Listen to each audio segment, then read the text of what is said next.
Maraming nagtatanong sa akin mga boss kung bakit hindi ako bumibili ng iPhone. Mga boss, ang iPhone po ay masyadong mahal, no? Yung iPhone 17 Pro Max ngayon, 2 terabyte ay 150k po 'yan, no? So sa 150k po mga boss, ang dami na po nating problema na ma-solve diyan, no? Tandaan po natin mga boss, ito pong ginagawa ko talaga ay hindi po 'to pagpasikat lang, kung hindi po makapagtulong po, kung hindi, ang gusto ko po dito ay makapag-solve po ako ng mga problema, no? Especially sa may mga sakit po.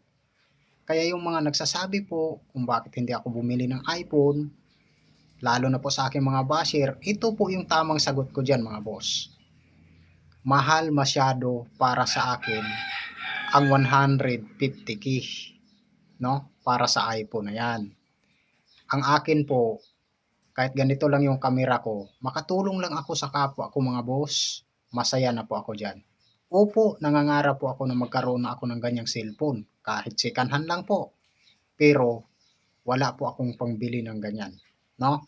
Yung 150k ko, itulong ko na lang po, no? Alam po natin na sa 150k, ang dami na pong tao na matutulungan diyan at marami na pong may sakit ang ating mapapagamot diyan mga boss, no? Hindi po ako nagagalit sa mga nagsasabi na malabo yung aking kamera. Aminado naman po talaga ako na low quality po ang aking kamera. But sorry po dahil wala po talaga akong pangbili ng iPhone. Unahin ko lang po muna ang pagtulong kaysa bibili po ako ng iPhone, no? Pagdating ng araw mga boss, baka sakali po akong makaipon po ng kaunti at makabili po ako ng iPhone, no?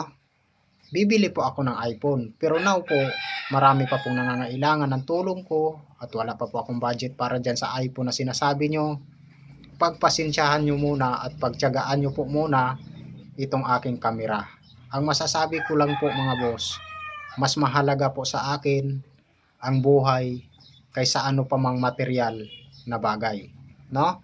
Sana po naliwanagan ang lahat, lalong-lalo na po sa aking mga basher na lagi pong nagsasabi na, boss, dapat baguhin mo na yung cellphone mo, bumili ka ng bagong cellphone, bumili ka ng iPhone.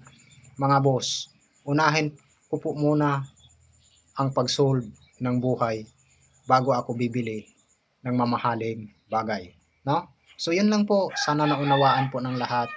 Pasensya na po, pagtiyagaan nyo muna tong ating kamera dahil baka bandas huli at baka sa huli po ay makapag-ipon po ako para dyan sa iPhone na rini-request nyo. So ayan po, magandang araw at God bless po sa ating lahat.